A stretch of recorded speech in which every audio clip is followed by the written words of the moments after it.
Buenas noches, doctor. ¿Se encuentra en la sala? Buenas noches, sí, sí, Ok, empezamos. sí, se me escucha. Muy buenas noches, estimados participantes. Soy Adira, asesora académica del Centro Internacional de Actualización y Formación Profesional.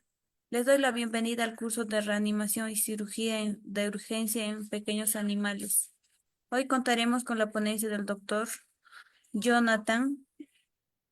Para garantizar una exposición fluida, les pedimos que mantengan sus micrófonos y cámaras apagados durante la presentación, a menos que el doctor solicite su participación. Las dudas y consultas serán respondidas al final de la sesión.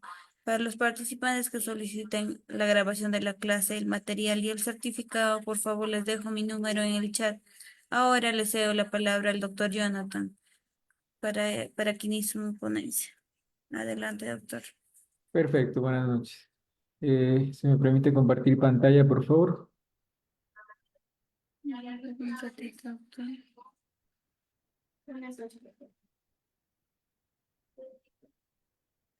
Muy bien, ahorita me lo pongo en pantalla grande. Bueno, la temática de hoy es reanimación y cirugía de emergencia en pequeñas especies, ¿no?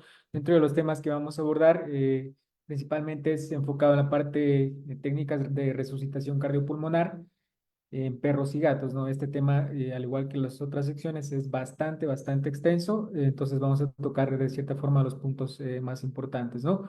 También tenemos lo que es administración de fluidos y terapia farmacológica en situaciones de emergencia, procedimientos de emergencia en casos de hemorragia interna o externa y cuidados postoperatorios y recuperación en el paciente crítico. Entonces vamos con lo que corresponde a técnicas de reanimación cardiopulmonar en perros y gatos. Bueno, tenemos que conocer primeramente cuáles son las principales causas, ¿no? Hay muchísimas y dentro de las principales tenemos la hipoxia, hipercapnia, desequilibrios ácido-base, dolor agudo a grave, hipotermia, alteraciones electrolíticas, hipotensión prolongada, hipertensión, arritmias cardíacas, sobre todo, que es lo más común que suele haber de entre todas para el paro cardiorrespiratorio. También tenemos enfermedad cardíaca preexistente, ¿no? Como una enfermedad cardíaca congestiva. Tenemos también sub y sobredosis de anestesia. ¿Por qué sobredosis?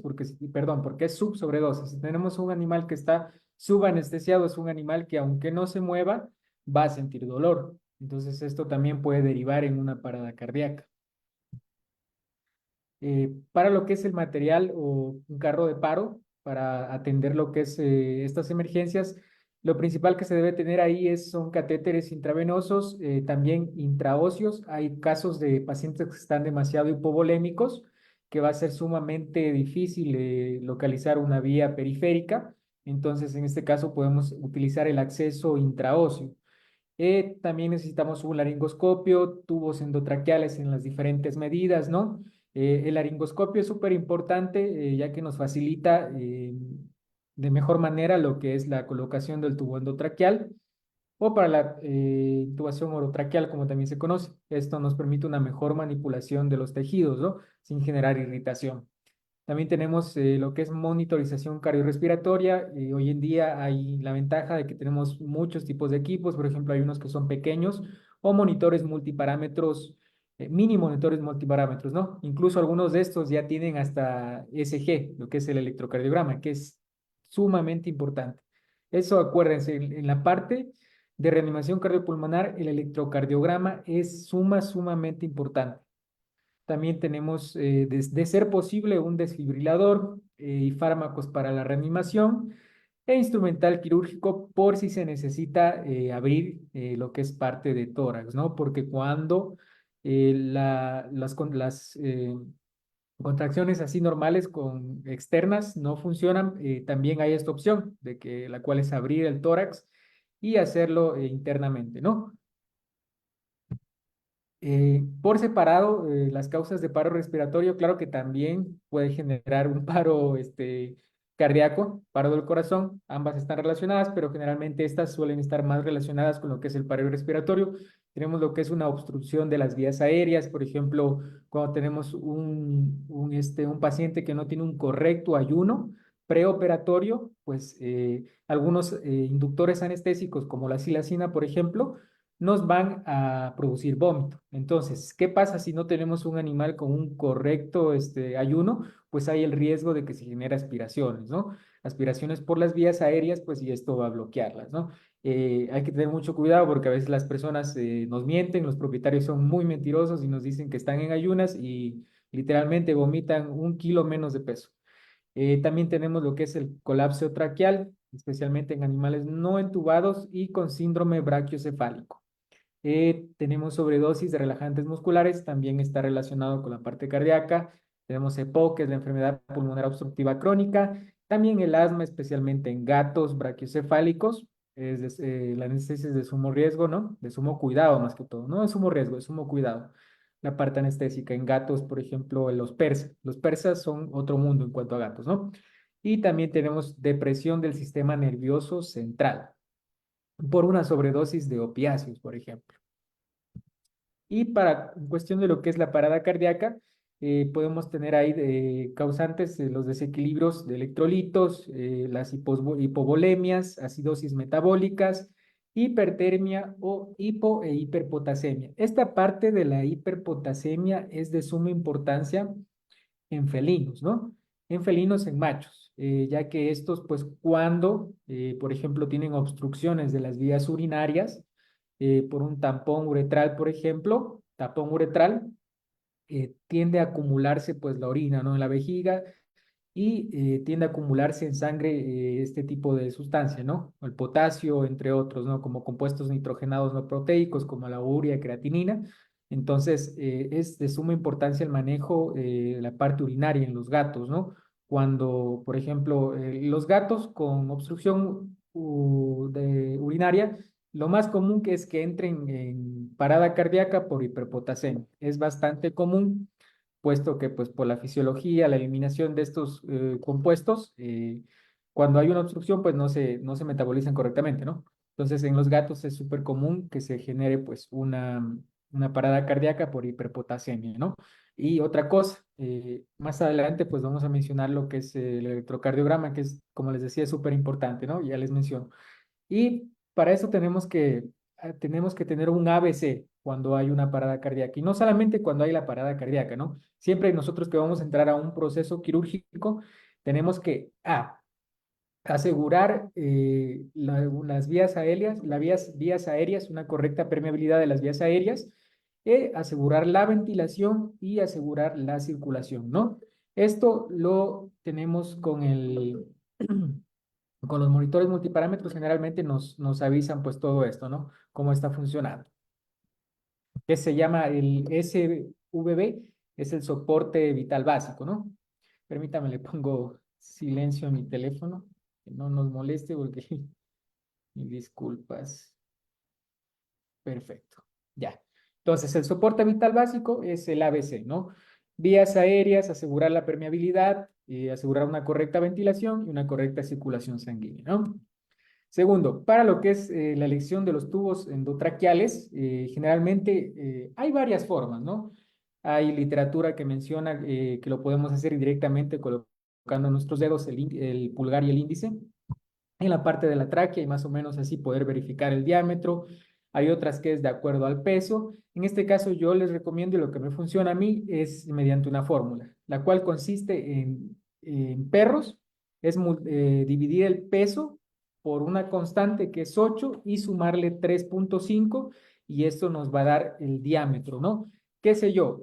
Por ejemplo, si nos sale 2,7 en lo que es la cuestión del calibre, me inclinaría por un 2,5, por ejemplo, ¿no? Hay que irnos acercando al valor más cercano, ya que los tubos endotraqueales vienen en medidas de 2, 2,5, 2,3, 3,5, o sea, van de 5 en 5, ¿no? Entonces, para que me entiendan es porque obviamente los pesos de las mascotas no van a ser siempre las mismas, ¿no? No van a tener números por ejemplo, qué sé yo, 10 kilos, 15 kilos, ¿no? A veces son 16, 16,5, 17,8. Entonces, siempre para elegir, qué sé yo, por ejemplo, si me salió, como les mencionaba, después de realizar la fórmula, me salió 3,7, por ejemplo.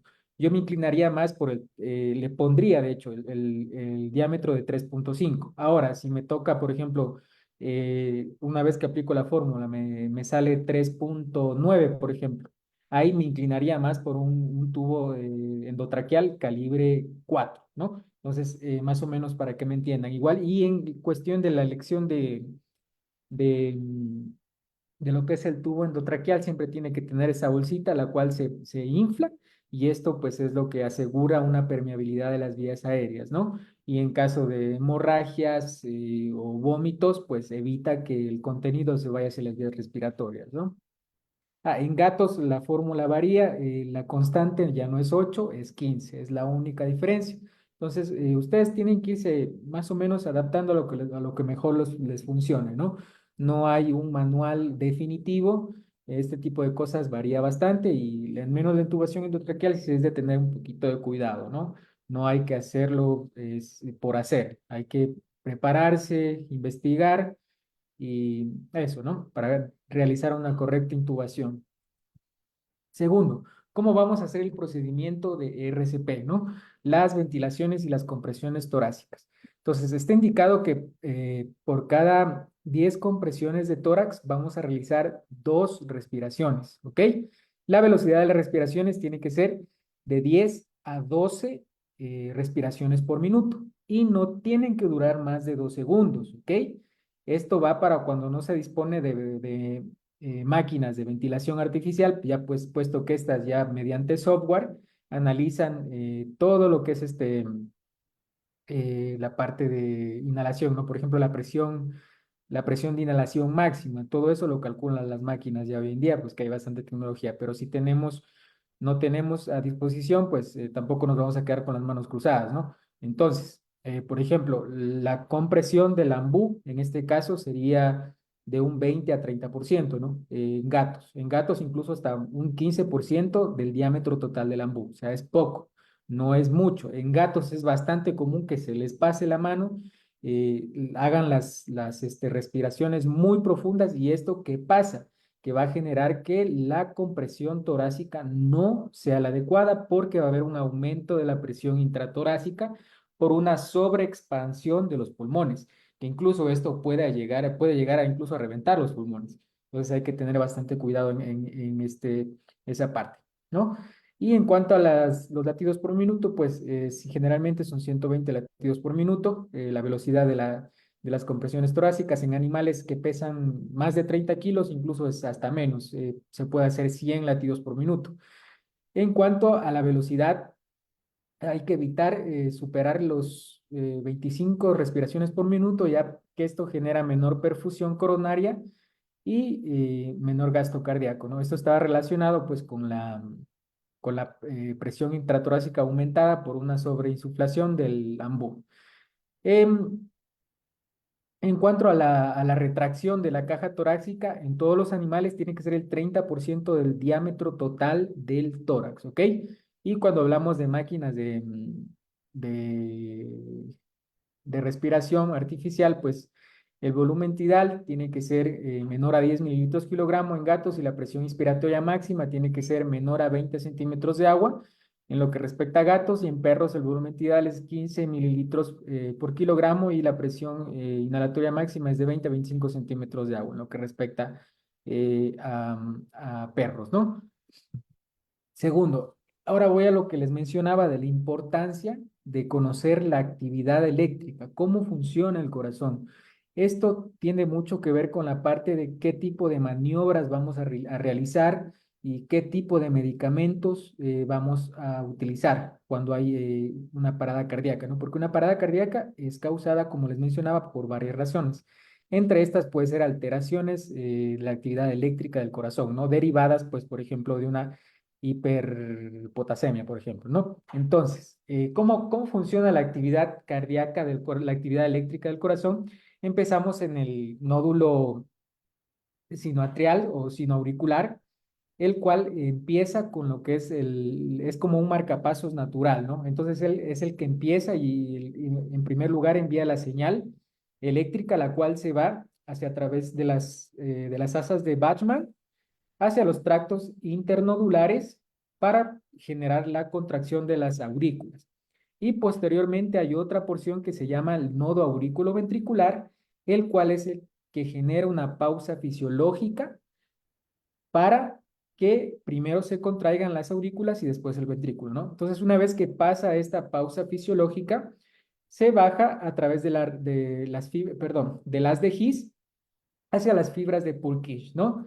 Tanto hacia las ramas derechas como ramas izquierdas. Ahora, me voy con la parte del ECG, del electrocardiograma. Obviamente esta no es una clase de electrocardiografía, de cardiografía, pero es importante tener conocimientos básicos para poder realizar un correcto RCP. Posteriormente les enseño por qué, ¿no? Entonces, cómo se lee esto, ¿no? La parte de lo que es el electrocardiograma, ¿no? Dentro del papel milimetrado, pues se lo lee mediante ondas, ¿no? Por ejemplo, tenemos la onda P. Esta lee lo que es la parte de la despolarización de las aurículas, ¿no? La onda P se divide en dos secciones, siendo la primera sección la despolarización de la aurícula izquierda, y siendo la segunda derecha, perdón, y siendo la segunda parte de la onda P, la despolarización de la aurícula izquierda, ¿no? Posteriormente tenemos algo que es muy conocido, que es el complejo QRS, ¿ok?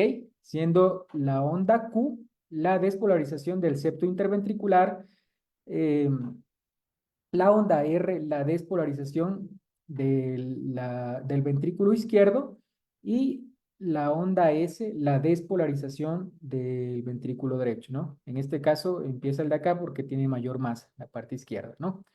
Y tenemos por último la onda T. La onda T no es nada más y nada menos que la despolarización de las ventrículas. Ahora dirán, ¿y dónde está la repolarización de las aurículas?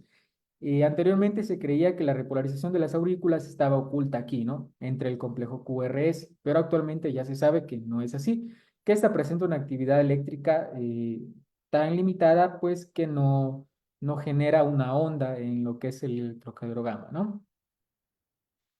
Perfecto. Entonces, ¿por qué es importante conocer esto? ¿Por qué es importante conocer la parte del electrocardiograma cuando hablamos de una parada cardíaca? Ya que, por ejemplo, tenemos ritmos que son desfibrilables y ritmos que no son desfibrilables. Por ejemplo, cuando hablamos de los ritmos desfibrilables, en los que hay que desfibrilar, no desfibrilables, perdón, en los que no hay que aplicar desfibrilación, tenemos la actividad eléctrica sin pulso y la asistolía, porque en estos casos no hay una alteración en la parte funcional eléctrica del corazón, ¿no? Entonces, en estos casos, lo recomendable, por ejemplo, es aplicar epinefrina a dosis de 0,01 a 0,02 miligramos kilogramo intravenoso y hacer las compresiones torácicas. Y pasados los 5 minutos, si ya vamos 5 minutos realizando compresiones torácicas y no vemos resultados, les mencionaba lo de abrir el tórax. Abran el tórax, no tengan miedo porque esto va a ser la diferencia. Va a ser muchísima diferencia entre hacerlo y no hacerlo, ¿no? No digo que todos los casos en los que abramos tórax y vemos masaje cardíaco directo en el corazón vayan a funcionar, pero sí aumenta mucho más las probabilidades de sacar esa parada cardíaca, ¿no? Entonces, ahora tenemos los ritmos desfibrilables. Estos son los básicos, ¿no? Los básicos que hay en paradas cardíacas en pequeñas especies, los que son más registrados, ¿no? Que son la actividad eléctrica sin pulso, asistolía, taquicardia ventricular y fibrilación ventricular. Son las que más se suelen encontrar en parada cardíaca. Entonces, los ritmos no desfibrilables son, perdón, desfibrilables son la taquicardia ventricular y la fibrilación ventricular. Entonces, la configuración recomendada para la desfibrilación en estos ritmos es de 2 a 4 joules por kilogramo. Ahora, ¿qué pasa si tengo electrocardiograma? Ya sé que hay una taquicardia ventricular, sé que hay una fibrilación ventricular, pero no tengo desfibrilador. Podemos utilizar cloruro de magnesio. ¿Por qué? Porque este genera una desfibrilación química electrolítica. Entonces, nos puede ayudar a compensar esa falta de desfibrilador, ¿no? Entonces, la dosis de en este caso, que vamos a aplicar es de 10 a 15 miligramos por vía intravenosa igual.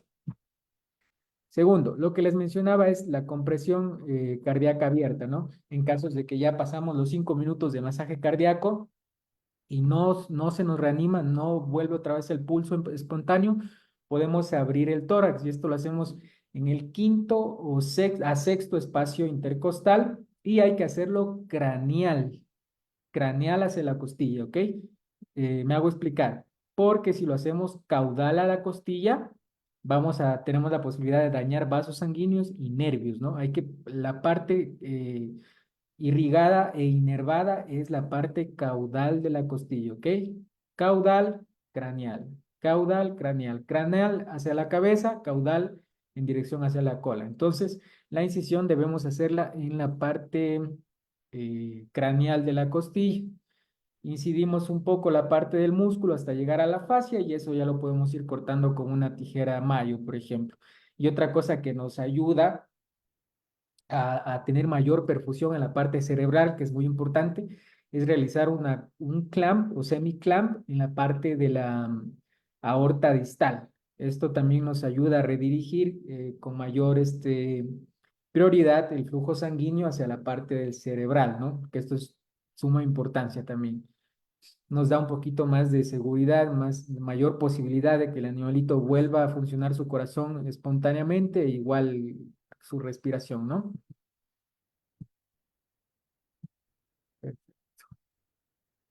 Ya, dentro de los fármacos que tenemos, los principales que utilizamos pues en casos de paradas cardíacas, dependiendo de cuál sea la causa, ¿no? Por eso tenemos que evaluar qué está pasando ¿Por qué está produciéndose la parada cardíaca, no? Generalmente son alteraciones en la parte de la actividad eléctrica, ¿no? Pero también pueden ser otras causas, por ejemplo, una insuficiencia en alguna válvula o como mencionaba también una hipovolemia. Entonces, dependiendo del caso, tenemos, por ejemplo, el sulfato de atropina que nos ayuda en los casos de bradicardia sinusal y en el bloqueo aurículo-ventricular. El bloqueo aurículo-ventricular generalmente suele estar causado por hiperpotasemia, ¿no? Entonces, por ejemplo, en el electrocardiograma lo que vamos a ver es una onda P aplanada y un complejo QRS ensanchado. Es lo más común que se suele ver en bloqueo aurículo-ventricular grave. Entonces, las dosis que utilizamos en este caso de sulfato de atropina es 0,04 miligramos por kilogramo vía intravenosa, ¿no? Esta es una parasimpaticolítica, ¿no? Tenemos también lo que es el cloruro de calcio, que nos sirve en casos de hipercalemia, hipocalcemia e hipermagnesemia, ¿no? En este caso vamos a utilizar de 1 a 2 mililitros hasta obtener efecto. Este es un medicamento inotrópico positivo. También tenemos el diltiazem. En este caso, este nos sirve, por ejemplo, cuando tenemos una taquicardia supraventricular, fibrilación ventricular o cardiomiopatía hipertrófica. La dosis en perros y gatos es de 0,25 miligramos kilogramo, ¿no? Entonces, en este caso, por ejemplo, este medicamento lo podemos combinar con el cloruro de magnesio, por ejemplo, ¿no? Para generar la desfibrilación química. Ya, perfecto. Tenemos también el uso de la epinefrina o adrenalina, como le dicen también, ¿no? Es epinefrina, adrenalina es lo mismo. Y nos sirve para un caso de bradicardia grave, por ejemplo, ¿no? Cuando el ritmo cardíaco está sumamente bajo, a causa, por ejemplo, de una sobredosis de ketamina, por ejemplo. La ketamina no tiene antídoto. Eso hay que ser claros, ¿no? La ketamina no tiene antídoto. Entonces, ¿qué hacemos si se nos baja, si se nos pasa un poquito la mano? Lo que vamos a notar es una depresión respiratoria y una bradicardia. Entonces, lo podemos compensar con epinefrina, que no es el antídoto de la ketamina, pero nos ayuda pues a compensar un poquito ese desbalance, ¿no? Entonces, en este caso, la dosis que vamos a utilizar es 0,01 a 0,02 miligramos kilogramo vía intravenosa. Todos estos medicamentos los vamos a aplicar en estos casos de emergencia en bolo, rápido. Este es un alfa y B agonista, ¿no? Y también tenemos los casos de lidocaína.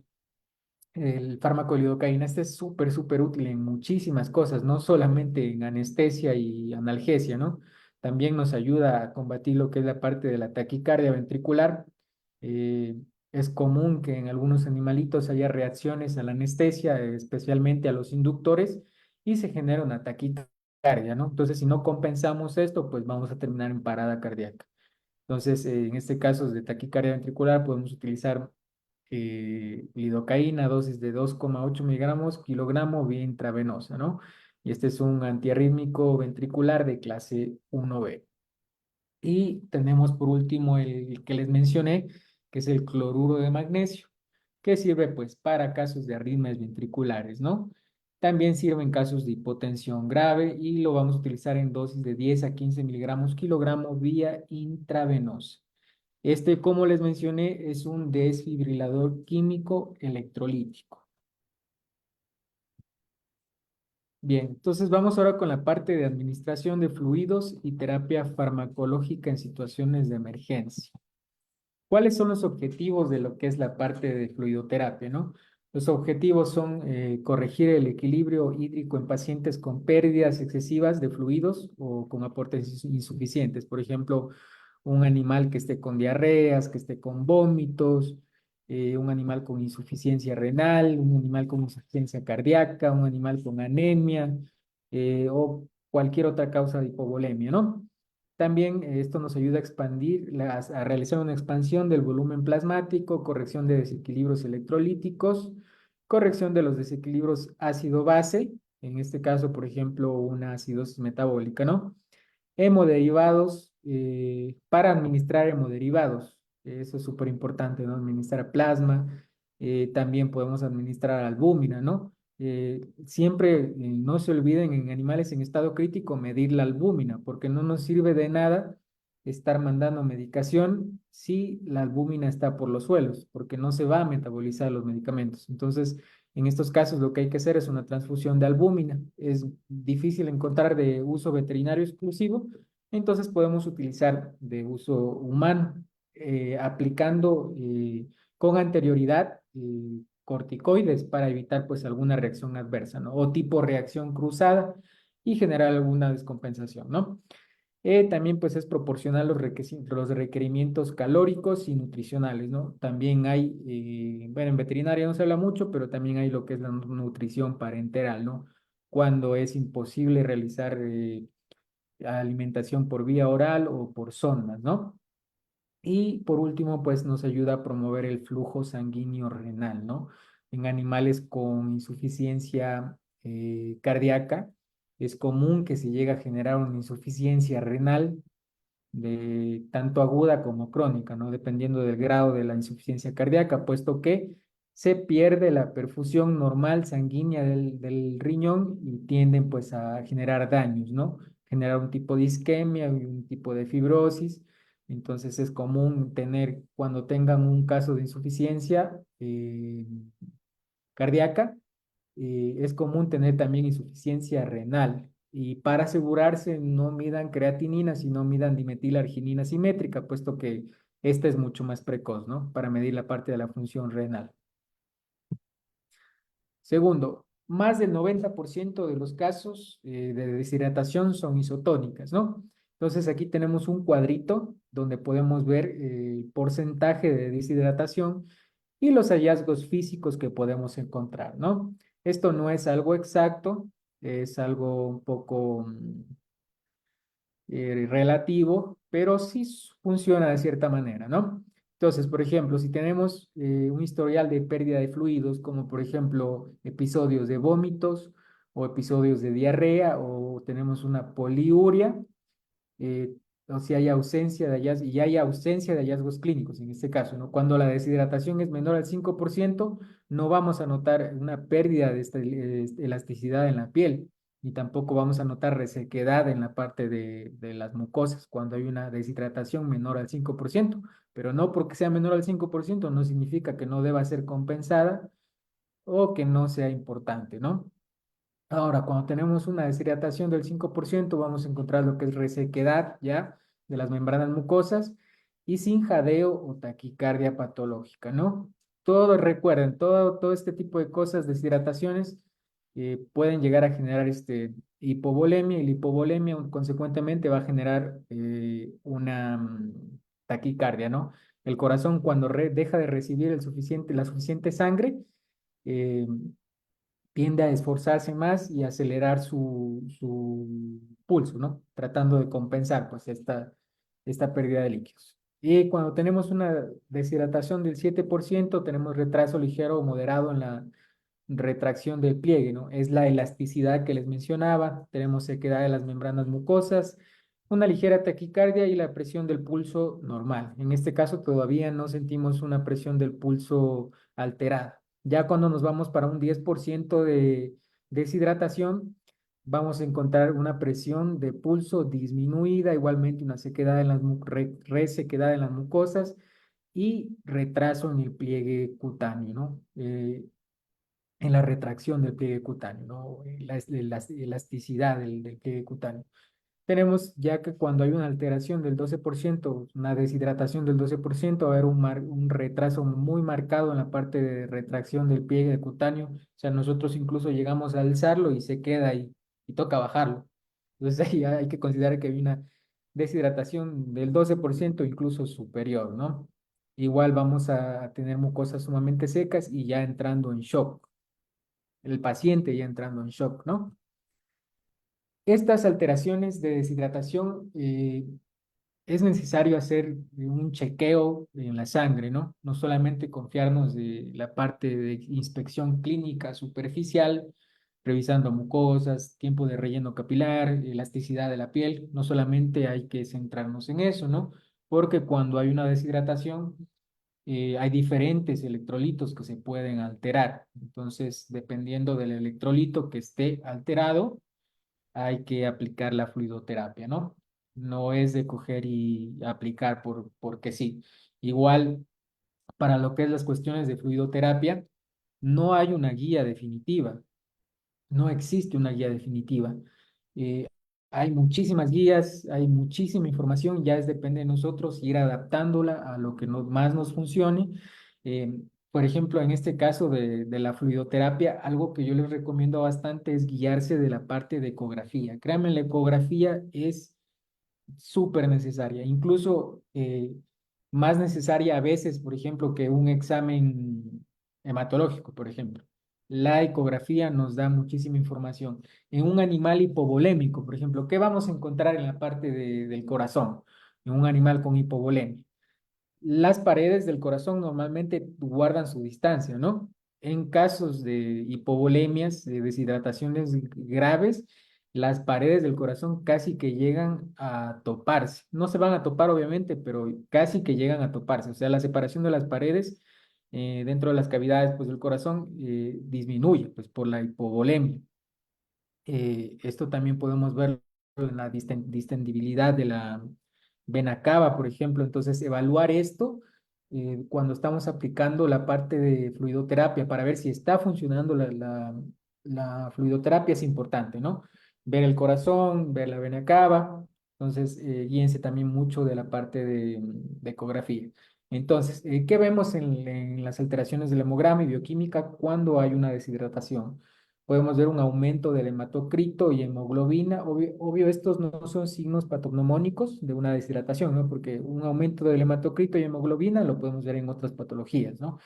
Tenemos en la parte de bioquímica un aumento de la urea eh, y la creatinina, tenemos una hipernatremia, aumento de las proteínas totales y la albúmina, a un aumento del lactato, aumento de electrolitos, por ejemplo, el potasio y el calcio, que son los que más se suelen elevar, ¿no?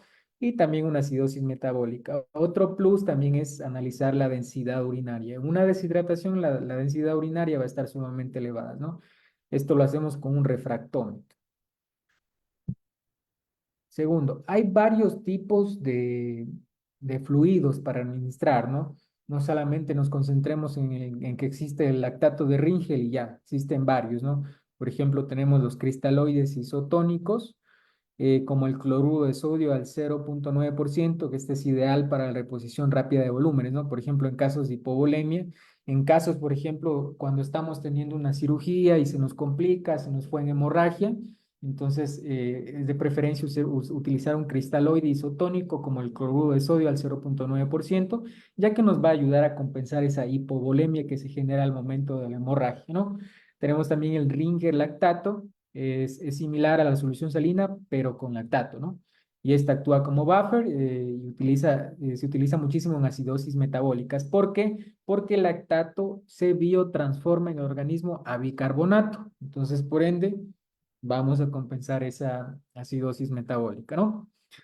Entonces, tenemos también lo que son los cristaloides hipotónicos, como la solución salina al 0,45%, es ideal para la rehidratación en pacientes con hipernatremia y en algunos casos también podemos utilizarlo en mantenimiento, ¿no? Tenemos también lo que son los cristaloides hipertónicos. Ahí hablamos de solución salina al 3% o 7,5%, ya es mucho más elevado. Y lo utilizamos en casos de shock hipovolémico severo. Entonces, si es una hemorragia sumamente grave, hay una pérdida de sangre bastante fuerte en la parte de quirúrgica. Por ejemplo, si estamos haciendo, qué sé yo, una cirugía de traumatología y por ahí se nos pincha un vasito, podemos, para compensar este sangrado, pues utilizar cristaloides hipertónicos como una solución salina al 3% al 7,5%, ¿no? Y esto, lo bueno de esto es que nos aumenta rápidamente la presión arterial, ¿no? Entonces, también, obviamente, si hay una hemorragia o algún problema que genere una hipotensión, como les mencionaba antes, por ejemplo, si nos pasó la mano con la ketamina, cambiamos, yo generalmente opero con lactato. Generalmente cuando mantengo la fluidoterapia en mis cirugías es lactato la mayor parte del tiempo. Pero si se les fue por ahí la mano, como les decía, en ketamina, estamos bajo un cuadro de hipotensión, eh, ya estamos llegando pues a un shock hipovolémico. podemos ayudar a compensar con, o sea, aparte de los medicamentos que menciono, ¿no? Que mencionamos anteriormente, el vehículo por el cual vamos a ingresar el medicamento también es importante, ¿no? En este caso sería una solución salina al 3% o al 7,5%, ¿no? Y tenemos también lo que son los coloides. Por ejemplo, tenemos la hidroxietilalmidón, parece trabalenguas. Este también es usado en casos de hipovolemia. Y este irónicamente pues ayuda a expandir el volumen intravascular, ¿no? Más eficazmente que los cristaloides. Y tenemos también lo que les mencionaba, la albúmina, la bendita albúmina. Siempre no se olviden medir albúmina, porque a veces nos matamos matando medicamentos, pero si no hay una ayuda para que estos medicamentos sean metabolizados, pues ¿cómo, no? Entonces no se olviden medir lo que es la albúmina. Y también lo que es glucosa en sangre. Siempre que llegue un paciente en shock, ¿cómo identificamos un paciente que está en shock? Es un paciente que no se va a poder mantener de pie, es un paciente en el cual vamos a detectar una taquicardia con un pulso suave, ¿no? En este caso es un pulso suave cuando es un shock. No es como, por ejemplo, hay unas taquicardias en las que nosotros ponemos la mano en el tórax del paciente y, puta, sentimos como bombea ese corazón. Pero en este caso es una taquicardia con pulso bajo, ¿no? Segundo, aquí tengo unas fórmulas, como les mencionaba, o sea, esto de la fluidoterapia no hay una guía definitiva, ni en medicina humana, pero podemos guiarnos de ciertos autores. Entonces nos mencionan pues que para el mantenimiento en perros grandes tenemos la constante de 40 mililitros kilogramo por día, en perros medianos 50 mililitros kilogramos por día y en perros pequeños y gatos 60 ml kilogramo por día, ¿no? Y para lo que es pérdida tenemos la constante, que las diarreas y vómitos se las consta como 4 mililitros por kilogramo y por episodio, ¿no? Ahí yo por ahí vi unos autores que mencionaban que las diarreas y los vómitos se cuantifican como con 200 mililitros por episodio. Entonces imagínense cómo un chihuahua va a vomitar lo mismo que un gran danés, por ejemplo, o va a tener la misma cantidad de líquido en la diarrea que un gran danés. Entonces, la constante que más se puede utilizar y más segura es 4, ¿no? Que nos podría, pues, dar más seguridad, ¿no? Y tenemos el reemplazo, ¿no? La fórmula para el volumen de reemplazo es el porcentaje de deshidratación por el peso vivo en kilogramos y por la constante 10. Esto en perros y gatos, ¿no? Y el total, pues, es la cantidad de mililitros que vamos a dar por día. Entonces, aquí les he puesto un pequeño ejemplo, ¿no? De cómo haríamos un cálculo en la fluidoterapia. Este está bastante extenso. Vamos a hablar hasta cuántas gotas, cada cuántos segundos tiene que caer una gota para lograr el volumen total al día que calculamos, ¿no? Esto lo hacemos cuando no se tiene, por ejemplo, una bomba de infusión. Porque ahora, si tenemos una bomba de infusión, nosotros llegamos hasta la mitad de esta fórmula, ¿no? Entonces, como por ejemplo, tenemos un canino de 10 kilogramos con un porcentaje de deshidratación del 7%, el cual presentó 5 vómitos. Entonces, multiplicamos el peso por la constante. En este caso es un perro, bueno, sería más considerado como mediano que grande, ¿no? Pero yo le he puesto como que es mediano. Perdón, grande, sí, porque un perro grande es 25 30 kilogramos. Este sería un perro mediano, ¿no? Pero igual, ahí falla mía, ¿no? Le he puesto como si fuera grande. Igual no hay problema, igual el resultado lo adaptan ustedes al caso que tengan, ¿no? Entonces, aplicamos la fórmula de reemplazo, que es el peso por la constante, que es 40 mililitros al día y que nos dan 400, el resultado pues de la multiplicación nos da 400 mililitros al día. Perdón, esta es de mantenimiento. Esta área de aquí, ahí carajo, es de mantenimiento, ¿no? La de reemplazo es más abajito. Entonces, ahora, la de reemplazo es la que les mencionaba, ¿no? El porcentaje de deshidratación multiplicamos por el peso y también por la constante 10, ¿no? Nos da un total de 700 mililitros. Luego pesamos el peso. Esto es para la parte de las pérdidas, ¿no? Aquí en este caso tenemos el peso por los 4 mililitros y por episodio, ¿no? Entonces, cada episodio valía 4 mililitros, ¿no? Entonces, como tuvimos 5 vómitos, lo multiplicamos por 5 episodios y nos da un total de 200 mililitros. Ahora sumamos todo esto y nos va a dar el total que tenemos que aplicar a la mascota en el día.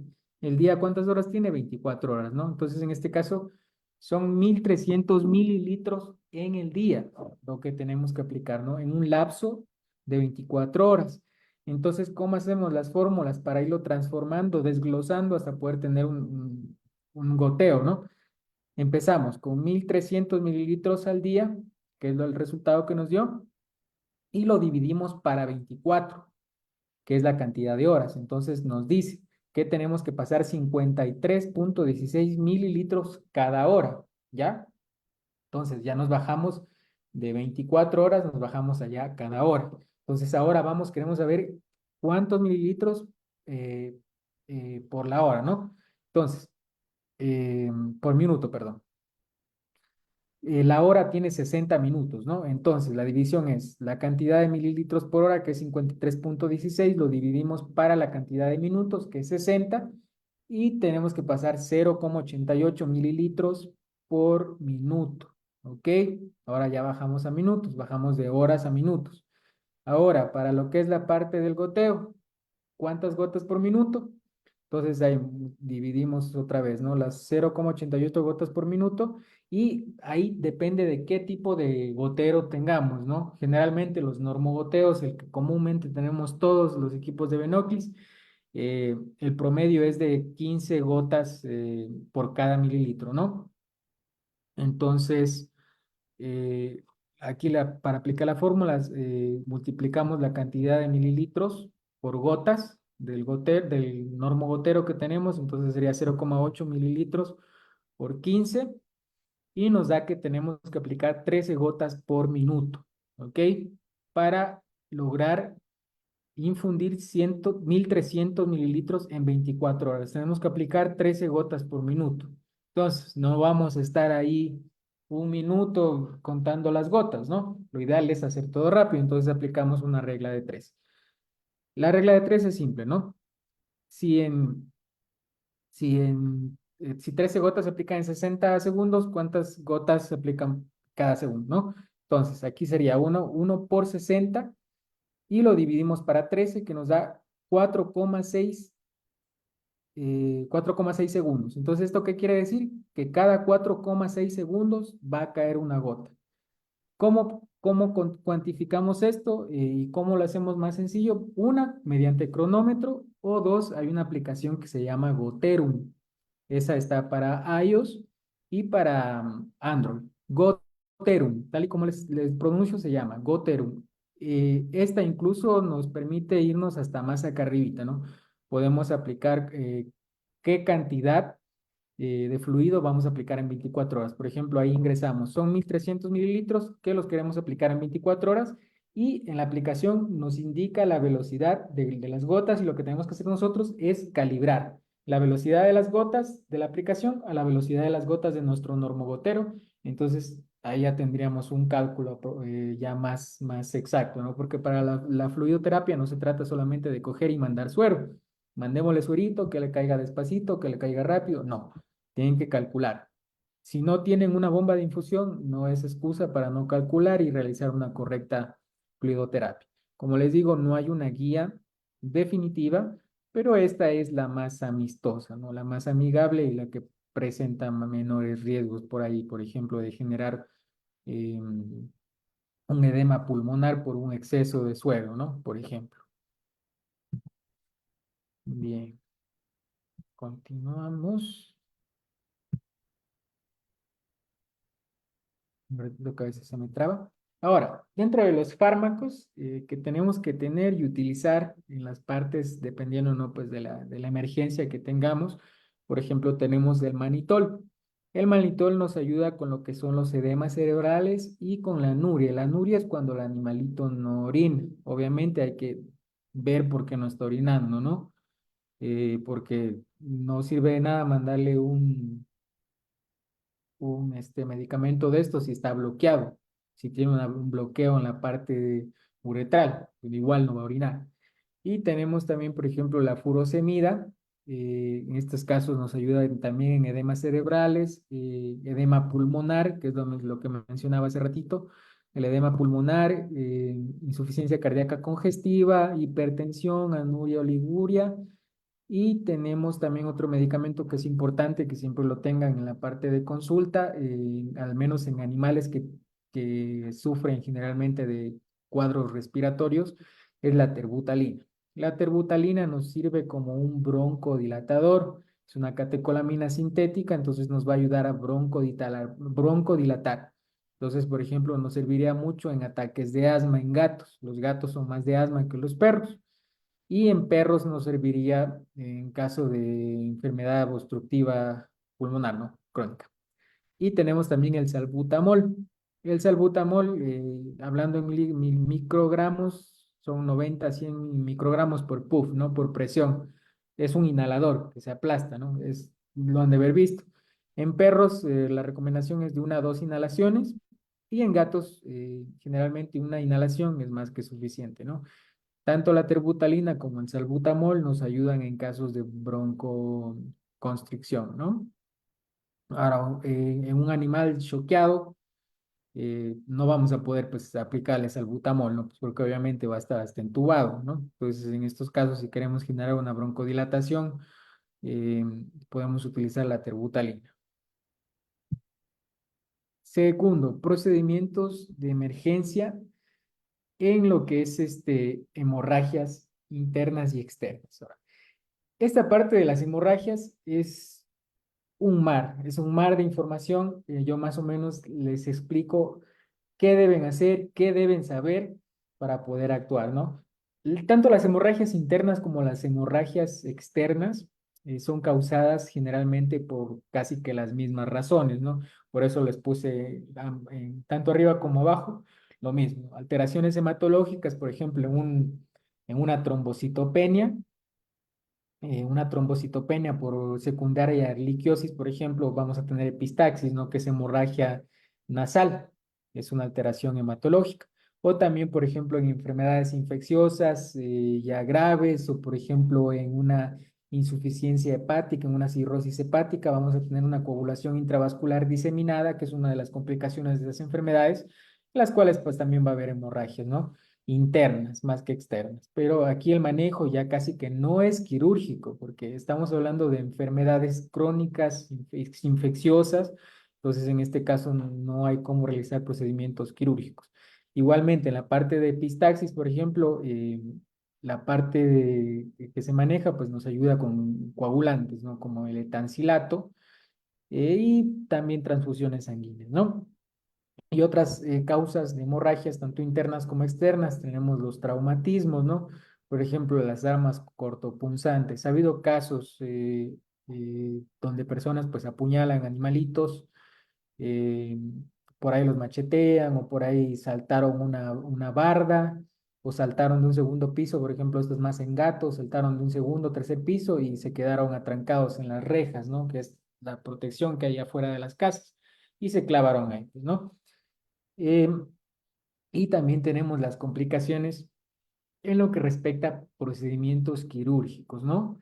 Entonces, por ejemplo, las complicaciones en la parte de abdomen que pueden haber es cuando realizamos laparotomías, cistotomías, o varioctomías, esplenectomías, o vamos a realizar alguna extracción de alguna parte de un lóbulo hepático por, qué sé yo, por algún tumor, ¿no? Por ejemplo.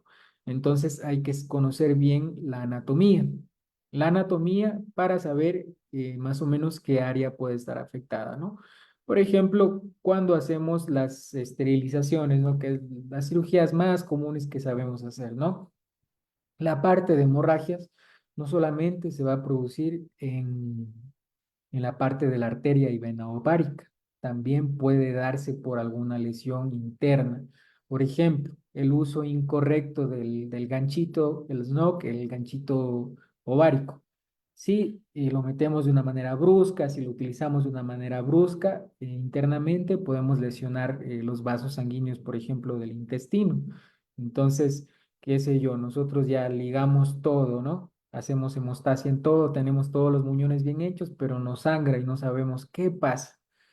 Lo que yo les recomiendo, abran bastante, saquen intestinos, saquen todo lo que puedan sacar y busquen. No tengan miedo, eso es lo correcto, porque si ustedes están ahí con un huequito chiquito y que mete gasita y que mete gasita y mete gasita, se van a acabar unos 10 paquetes de gasas y no van a saber qué es, ¿no? Entonces, siempre que tengan una hemorragia, abran bastante, más o menos piensen qué área pudo haber estado afectada. eh, en la parte de las incisiones, conocemos las incisiones por la parte ventral, con bisturí, tijera, todo eso. Es importante, si a veces no entramos por la línea alba, ¿no? O no entramos por la línea alba y entramos por la parte del músculo recto abdominal, como les mencionaba, esto va a generar pues también una hemorragia. Y esto a veces confunde, ¿por qué? Porque el músculo sangra en la parte interna, ¿ok? A veces sí te sale muy fácil de ver, porque a medio cortas el músculo y a veces hasta salta la sangre, ¿no? Pero a veces es en una parte interna, en un pliegue interno, entonces esto nos va a confundir porque nosotros, qué sé yo, cuando empieza una hemorragia, ¿qué hacemos? Abrir más y separadores. Entonces va a estar pegado en el separador el músculo y va a estar sangrando y nosotros vamos a estar busque, busque, busque. ¿Y qué ha sido? El músculo.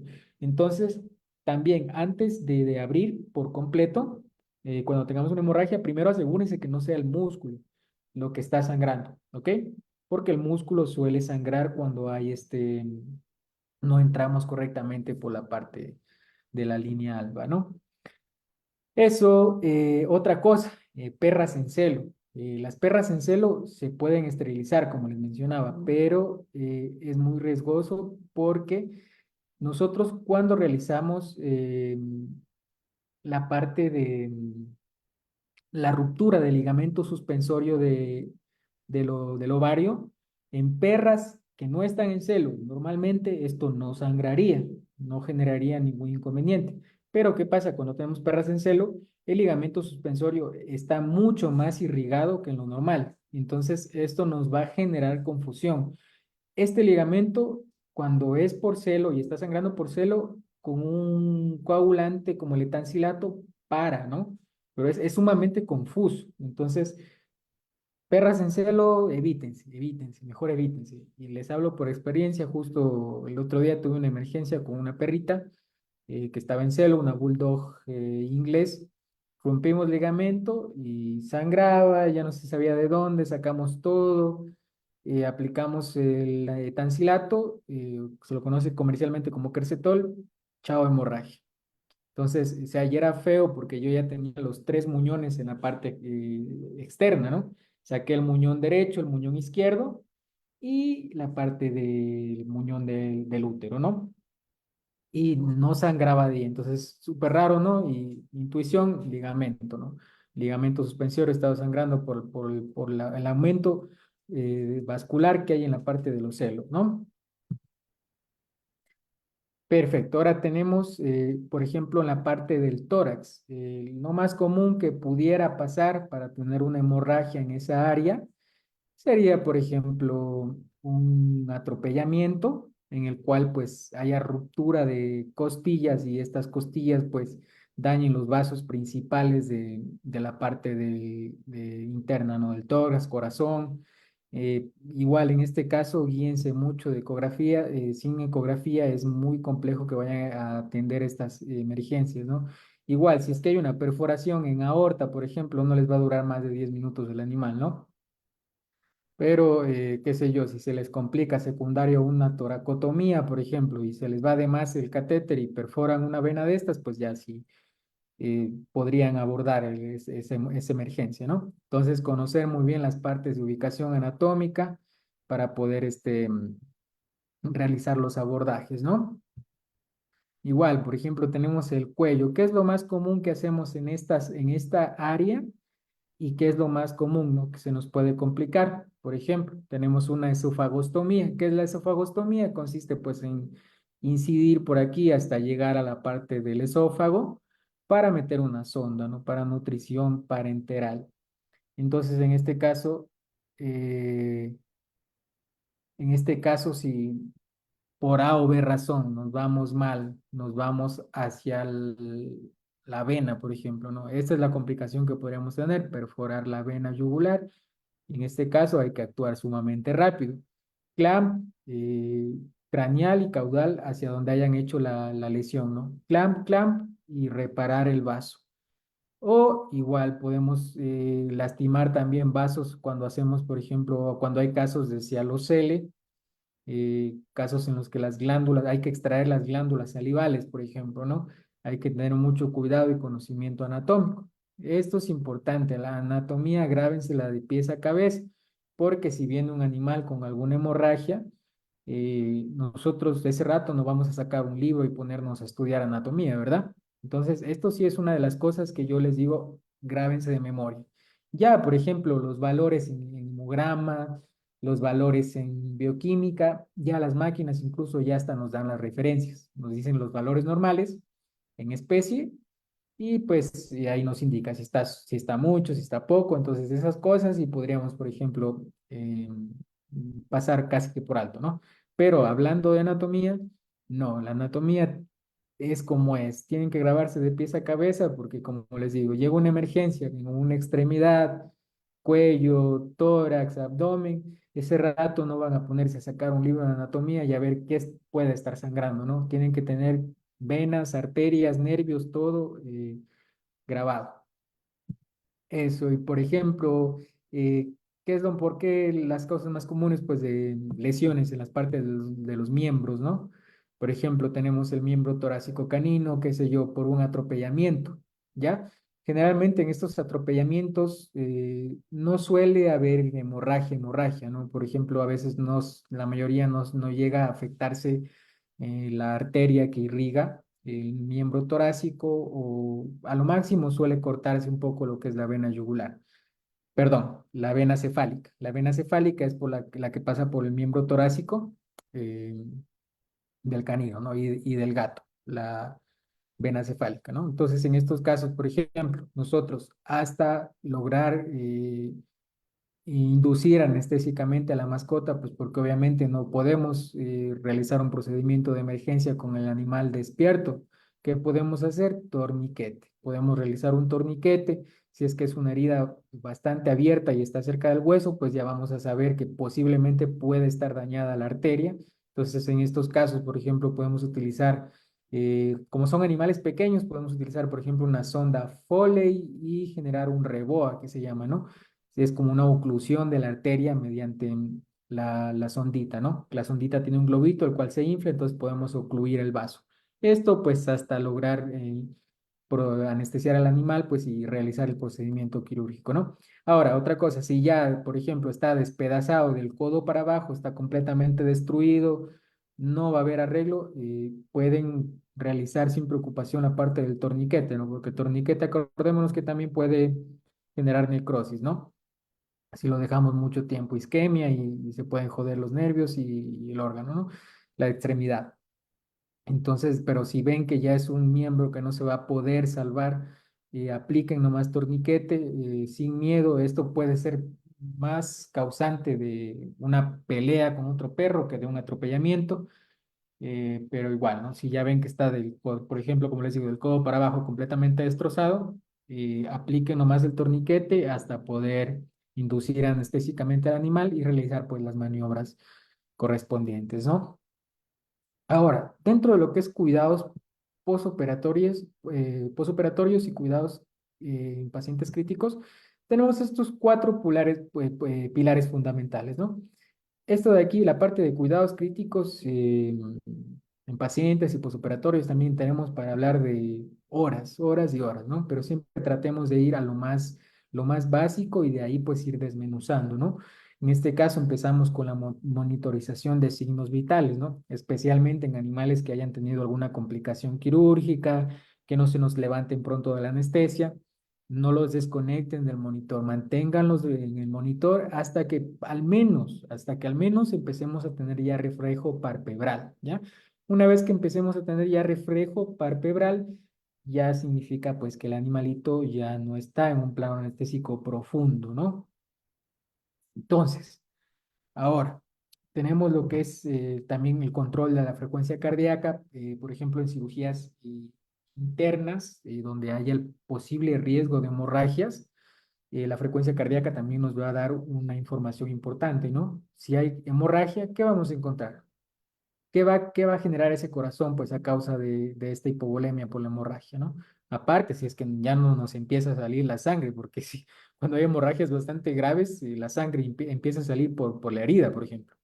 El corazón, pues a causa de esta hipovolemia, va a generar un poco de taquicardia, ¿no? Entonces, si tenemos un animal que lo operamos, está bajo un correcto plano analgésico y está con una taquicardia bastante marcada, hagamos ecografía. Hagamos ecografía y verifiquemos si hay líquido libre en cavidad abdominal, ¿no? La saturación de oxígeno también hay que monitorearla, sobre todo, pues como les digo, en animales que todavía están bajo un plano anestésico profundo. También es bueno realizar una auscultación cardiopulmonar, ¿no? Ver si por A o B razón, qué sé yo, se nos generó un trombo por ahí y ya eso se va a escuchar, ¿no? Y también el relleno capilar, ¿no? Esto igual está relacionado con la parte de hemodinamia, ¿no? Y tenemos también lo que son los exámenes de laboratorio en pacientes, como igualmente si han sido operados por emergencia o fue una esterilización de emergencia, evalúen siempre el hematocrito, ¿no? Porque puede que nosotros paramos la hemorragia después de que ya haya tenido pues bastante sangrado, va a haber el riesgo de que se nos descompense después, ¿no? No significa que ya paró la hemorragia, o sea, si fue una hemorragia de bastante tiempo y ya la paramos, que ya se salvó. Puede llegar a descompensarse después, puede generarse un paro cardiorrespiratorio por la hipovolemia, ¿no? Y también verifiquemos pues bioquímica sanguínea en animales, por ejemplo, que no están orinando de una manera correcta, sobre todo, ¿no? Por esto de la acumulación de orina, se puede generar un uroabdomen, puede haber un hiperpotasemia que les mencionaba, ¿no? Ya varias veces. Y la parte de EcoFast. El eco, lo menciono muchísimo el eco porque es una herramienta, créanme, que es demasiado útil y les va a ayudar muchísimo en muchos aspectos, ¿no? No solo para hemorragia. ¿Por qué? Por ejemplo, una parada cardíaca puede derivarse, por ejemplo, tal vez de un neumotórax o un edema pulmonar grave, ¿no? Estas dos van a alterar la presión intratorácica. Entonces, al generarse un aumento en la presión intratorácica, pues el corazón no va a tener la libertad de expandirse con normalidad y pues también puede generarse una parada cardíaca, ¿no? Entonces, con el ECOFAST podemos ver cómo están los pulmones, si hay presencia de líquido, igual en la parte abdominal nos llega un animal atropellado. Hacemos ecografía, verificamos si hay lesión en los vasos, sanguíneos, todo eso, ¿no? Y también en la parte bastante importante es el manejo del dolor, ¿no? Con farmacología multimodal, tenemos la infusión de opiácidos con lidocaína, como les decía, la lidocaína nos sirve en muchísimas cosas, ¿no? El manejo del dolor es importante no solamente pues para que el animal esté cómodo, ¿no? Porque un animal que está ya descompensado, sentir un dolor grave, un dolor agudo, puede también generarle una parada cardiorrespiratoria, ¿no? Entonces es importante, por ejemplo, en pacientes politraumatizados que pasaron pues un atropollamiento o una cirugía compleja que va a generar dolor, puedes mantener un correcto manejo del dolor, ¿no? Terapia multimodal es generalmente lo más recomendado. Igualmente la terapia no farmacológica que se habló también en otro curso. La terapia no farmacológica que consistía, pues, si hay lesiones externas, pues aplicar hielo o también la parte de enriquecimiento ambiental, ¿no? Que es un lugar cálido, cero, con muy poca luz y ruidos, ¿no? Y ahora la parte nutricional, que esto también es muy importante y a veces nos olvidamos. Ya estamos con farmacoterapia, estamos con suero, estamos con esto, con el otro, pero nos olvidamos de la parte nutricional. La parte nutricional es sumamente importante. Por ejemplo, un gato no te come 2, 3 días, riesgo de lipidosis hepática.